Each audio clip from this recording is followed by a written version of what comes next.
teacher. Okay.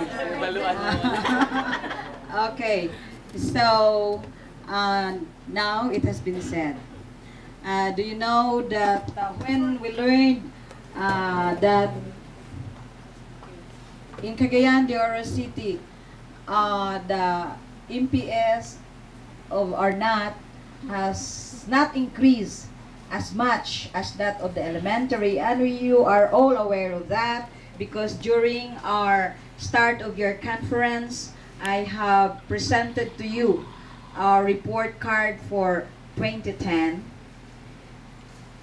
I was exerting efforts that we could invite the training team of the Mentoring for Mentors program to train all of you. However, with the limitations of DepEd Order number 100 series of 2010, we could not make it. So I was hoping against hope that still we could make things happen. And I believe in Providence. And indeed, Providence helped me.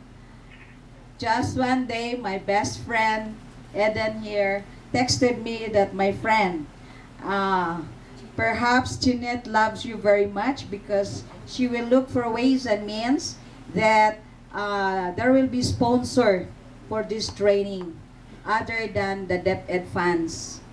And so, if you must ask me why we have chosen Australia to be the venue, it's because by 2011, all hotels and restaurants would no longer accept my signature. That's the new policy of all hotels. They will not accept signatures anymore. They will only accept cash before the entrance to the hotel. And so why pabor-pabor? Because the new operator of Australia is from Hingoog. So nailhan gyapon ang Motoomull, pwede pa gyapon mo pirma. But I know for a fact that we can pay right away because before the start of this training, the Worldwide People Power has already transferred funds for your food. Yeah, for the overflowing coffee. Okay?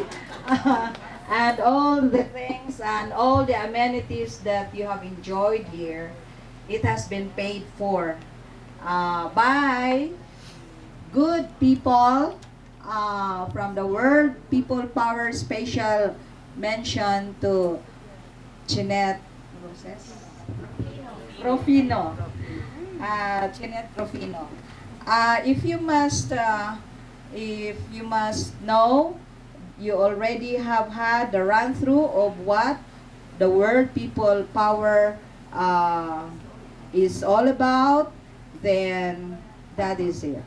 When I instructed Mrs. Carrasco and Mrs. Neri to choose batch 1 because my friend was saying, my friend, only 50. 50 lang? I thought 100. So, to be safe, we identified batch 1. Og napagikwarta, batch 2. Okay, so that's why you were in batch of 50. I was saying to them that we choose the best 50 teachers in every district. And so now, I am memorizing all your faces, if not your name. Oh, these are the choices of my English supervisors. So they must be the best 50 teachers in every district.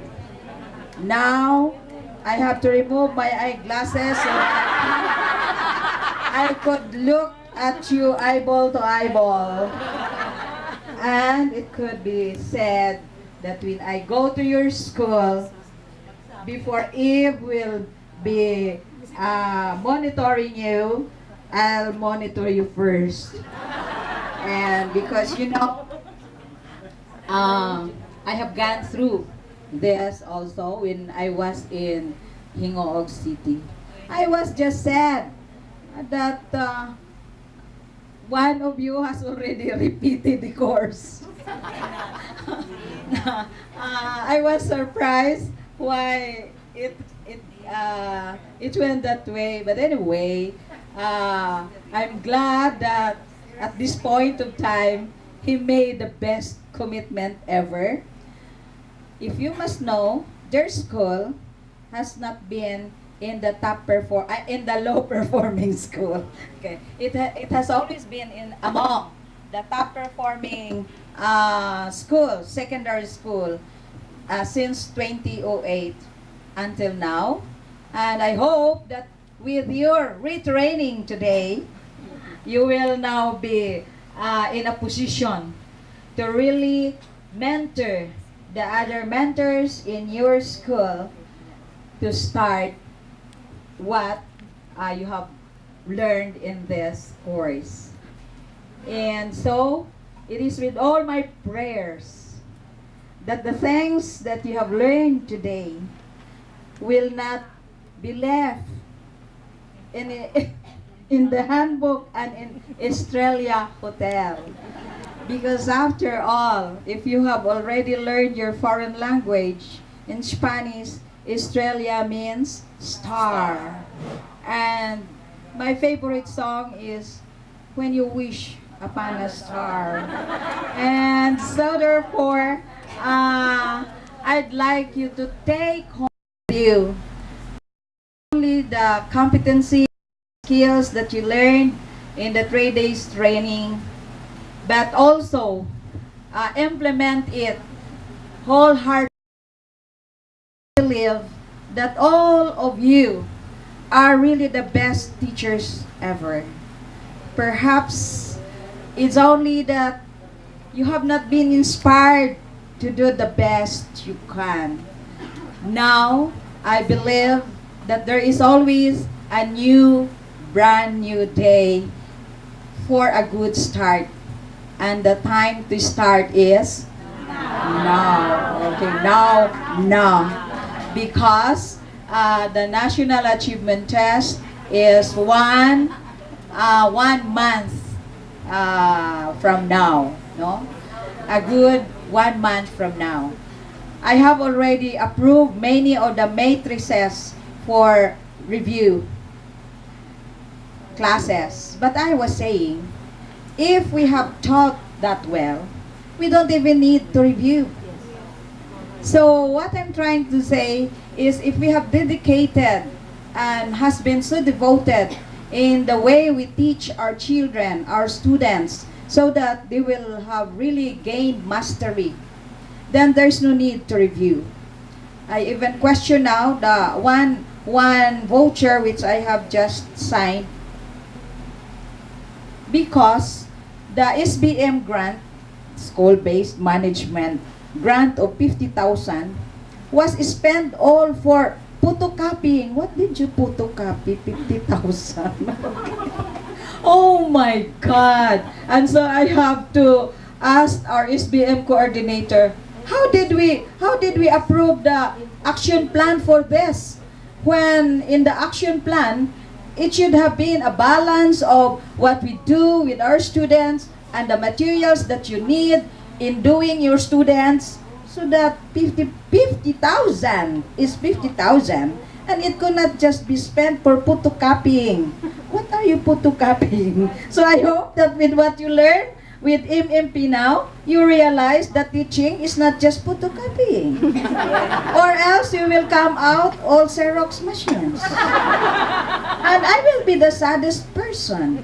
Your school's division superintendent would be the saddest persons if you, the teachers, would be content by just copying and photocopying. I guess you, as the best mentors, could be more creative than just photocopying. That you could do more than just photocopying. Agree? Agree yun mo, ganita manggawas karon. Manggawas. Kung mauro man yung gihapon nga mo gasto kitag 50,000 para lang mag-photocopy, what are you photocopying about? You don't believe in your own way of creating activities for your students so that learning will be fun.